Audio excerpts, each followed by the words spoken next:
In this video I want to show you how to remove the center console with the armrest of your Volvo XC90. In case you don't know, this can be completely removed so you have more space to store things. Go on the back, okay, on the second row over here, and you're gonna put your fingers right over here. There is a lever. I know it's hard to see, but if you pull that lever, you see, like that, it will release the latch on the side, and then you can simply pull towards the back of the car and it will slide out. And as you see, it's completely out now. It's a bit hard with only one hand to remove. Here we go.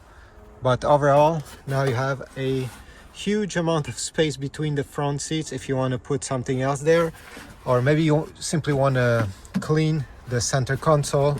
You'll be able to do it, remove it, put it back, make sure these connectors goes right over here, and you'll be good to go. Thanks for watching. Leave a like, subscribe, comment if you have any questions, and I'll see you in the next video.